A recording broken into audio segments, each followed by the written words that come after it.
sont retenus comme Il est astronautes. 22h49.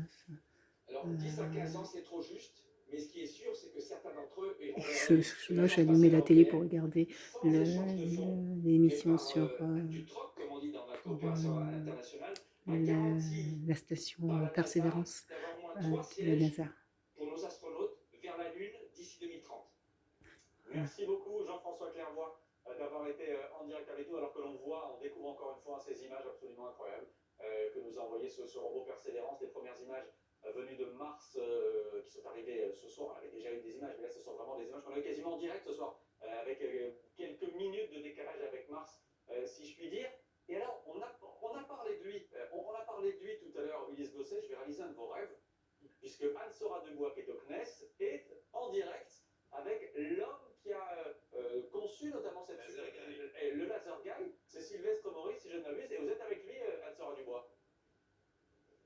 Exactement, responsable scientifique de Supercam, cet outil à 50 millions d'euros, fleuron de la création, de l'innovation en termes de scientifique spatial. Et racontez-nous, vous étiez très stressé avant de rentrer tout à l'heure, vous nous disiez les 7 minutes de terreur, on les redoutait vraiment. Vous êtes soulagé maintenant, ça y est, c'est atterri. Oui, ça y est, on va bien. La première étape s'est bien passée, on s'est posé. Alors félicitations avant tout à la NASA qui a posé le véhicule et nous on est des passagers à bord, on est heureux d'être à bord. Alors ça ne veut pas dire que tout fonctionne, il va falloir prendre des jours et des jours pour mettre en route l'instrument et voir son état, mais on n'a jamais été aussi près. Alors racontez-nous à nouveau en quoi ça va consister cette mission de Supercam, c'est Cocorico, c'est français, ça atterrit ce soir sur le sol de Mars. Cet outil il va analyser les roches martiennes pour vérifier si oui ou non à un moment il y a eu de la vie. Oui, alors c'est une mission en deux temps. Une mission in situ, on va regarder si on a des traces de vie, c'est un peu ce qu'on cherche sur Mars. Et en même temps, alors on va le faire in situ, voir si ici ou là c'est intéressant. Et puis on va aussi sélectionner des échantillons qu'on va encapsuler, déposer sur le bord du chemin. Et puis une mission de futur ira la chercher. Et ça devrait revenir vers 2031. Donc c'est le début d'une nouvelle aventure, mais il fallait absolument réussir cette étape. Alors, on a eu la chance d'avoir le président de la République parce que on avait une fourniture française conséquente, c'est toute la tête du robot. Et c'est un instrument qu'on a conçu entre les universités, le CNRS, les industries, voilà, tous ensemble. Et on voulait être sûr que là tout se passe bien. Et c'est un grand moment. Oui. Quelle était l'ambiance précisément au sein du CNES? On était à l'extérieur, on n'a pas vu, mais vous l'avez vécu de l'intérieur? Alors, c'était au début un peu formel, parce que vous savez, ça commence toujours formel. Et puis après, c'est moi qui ai dû animer la descente. Et là, je crois qu'ils ont senti l'émotion. Et donc, je ne sais pas si ça a détendu tout le monde, mais on est rentré dans un moment qui était à la fois de fierté, de technicité, de science et puis aussi d'émotion. Ce sont des instants qui se vivent. Et on a eu la chance d'avoir le président et son épouse, deux ministres qui vivent avec nous, et puis tous nos corps représentés du CNRS, du CNES. C'est un grand moment. Ouais, j'ai bien aimé. Et les félicitations à l'issue. Je crois qu'il nous a dit qu'on a fait du bon boulot, mais il faut encore que l'instrument marche bien, mais jusqu'à maintenant, on était contents de vivre ça ensemble. Ouais. Et c'est un moment historique ce soir. Oui, c'est un moment historique pour la science de Mars, c'est très clair.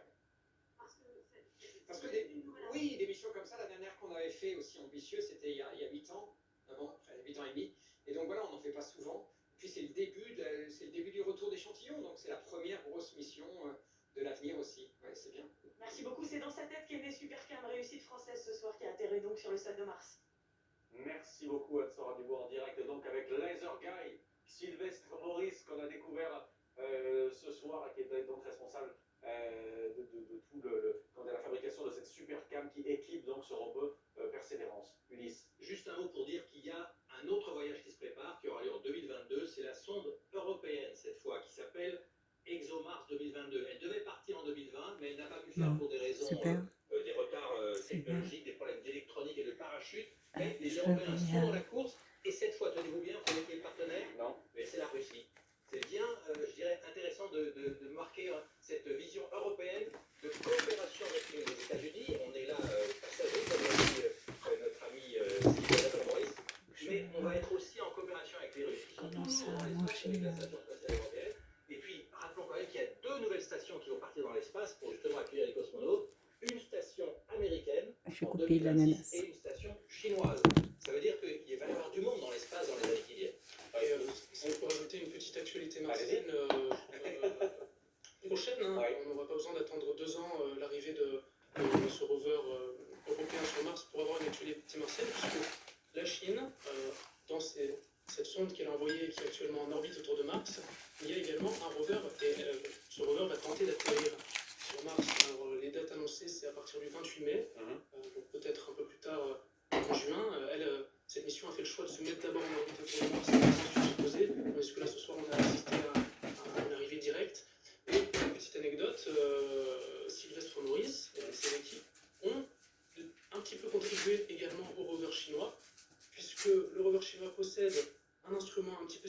à Supercam à base de tir de laser, de vaporisation et d'analyse de roche à distance comme ça. Ils ont demandé de l'aide à qui savait faire, et qui savait faire, c'était les ingénieurs de l'IRAP en France et du CNES. Ça veut dire, Emmanuel Marc, que d'une certaine manière, on disait tout à l'heure, tout le monde est concurrent, mais tout le monde a besoin de tout le monde. Oui, effectivement, même à l'échelle, même au sein d'un même pays, l'instrument Supercam implique de nombreux laboratoires. L'IRAP, effectivement, le maître d'œuvre, on va dire, principal, mais il y a des laboratoires en Ile-de-France, comme le laboratoire de l'Observatoire de Paris, l'ESIA, le LATMOS, dont je fais partie, l'Institut d'astrophysique spatiale, le laboratoire à Toulouse. Il y a aussi tout un tissu industriel qui a collaboré, des PME en Ile-de-France, à Toulouse aussi, forcément, à Valence. Enfin, c'est vraiment on va dire une collaboration entre universités, organismes de recherche et acteurs industriels à l'échelle même d'un pays pour fabriquer un instrument, ou en tout cas une grosse partie d'un instrument, et il faut imaginer que tout ce patchwork se retrouve à l'échelle complète du rover dans son ensemble. C'est vraiment, chaque rover, c'est l'œuvre collective de l'humanité. C'est ce qu'on aimerait bien faire avec les vaccins.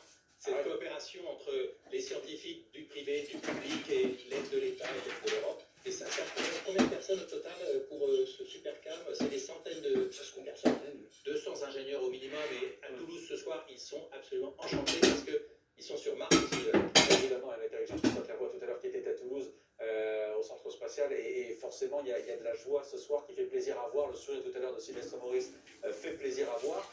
Et on le dit, on le répète, vous, Lise Gosset, l'homme de la diplomatie, l'homme de la géopolitique, parfois ça fonctionne, la coopération fonctionne. Oui, mais il y a quand même une vraie rivalité. Hein. On parlait des Chinois tout à l'heure, à juste titre. On parle de coopération, on parlait de rivalité. Mais non, parce qu'effectivement, les Chinois seront là cette année aussi. Et les Américains, alors, s'ils réussissent, on aura les deux superpuissances sur Mars, à quelques kilomètres. Alors je ne sais pas quel est le site visé par les Chinois, mais On ne sait pas trop. et c'est encore très secret. Mais en fait, la réalité, elle est là. C'est que les deux géants de la planète se livrent aussi à une compétition dans l'espace. Alors sur Mars, bien sûr, mais aussi avec les stations spatiales internationales. Il y en a deux nouvelles qui vont être lancées. Et puis surtout autour de la Lune. À très court terme, les Chinois veulent revenir sur la Lune. Ils veulent envoyer un homme sur la Lune, ce qu'ils n'ont jamais fait. Alors, ils ont des astronautes maintenant qui, 2003 qui vont dans l'espace. Il y a aussi des Indiens qui vont dans l'espace. Et ils vont arriver sur Mars aussi. Donc il y a une véritable compétition. Mais effectivement, on voit que l'Europe réussit à la fois les Américains, les Russes et les Chinois à apporter sa technologie et finalement à exister comme une vraie puissance spatiale. Ce qu'il est bon de rappeler parce que ça coûte cher et il faut que les citoyens européens le sachent. Évidemment, l'Europe et la France au cœur de ce projet. Vous venez tout à l'heure d'Emmanuel Macron, c'était en direct sur BFM TV. C'était extrêmement émouvant d'accompagner cette aventure